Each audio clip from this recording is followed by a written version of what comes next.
Untuk pertanyaan berikutnya yaitu pertanyaan sistem pemuatan. Untuk sistem pemuatan tersebut terdiri dari beberapa unsur atau beberapa pilihan. Yang pertama yaitu untuk sistem pemuatan itu yang pertama melindungi muatan. Yang bagaimana dimaksud dengan melindungi muatan agar pada saat kita melakukan proses bongkar muat itu barang atau muatan yang kita muat itu tidak mengalami kerusakan. Jika kita melakukan pemuatan dengan kapal tanker atau kapal minyak, kita harus memastikan bahwa muatan yang kita muat ini tidak mengalami kerusakan atau tidak mengalami hal-hal yang kita tidak inginkan, seperti kalau kapal tanker itu tumpahan minyak.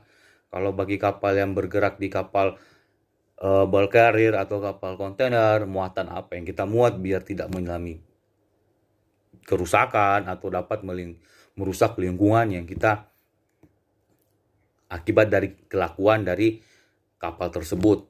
Untuk yang kedua yaitu untuk melindungi muatan, yaitu melindungi kapal.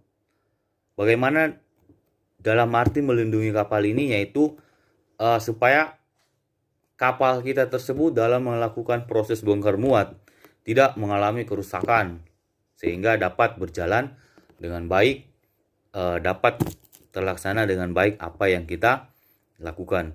Untuk dalam sistem pemuatan, yaitu yang selanjutnya itu melindungi proses bongkar muat.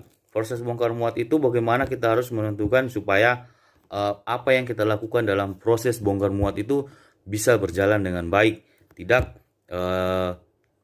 mengalami kendala. Karena kalau kita mengalami kendala, pasti hal-hal apa yang kita schedulekan atau kita jadwalkan selanjutnya itu bisa merusak atau bisa terhambat.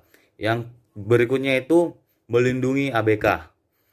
Melindungi ABK, kru kapal atau buruh yang berada di darat atau orang-orang darat.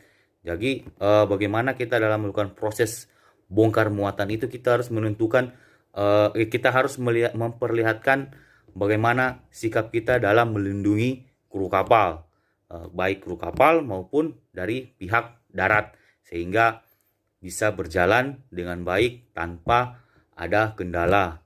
Karena keselamatan dalam bekerja itu di kapal itu selalu utamakan keselamatan. Keselamatan adalah nomor satu dalam melakukan kegiatan di atas kapal.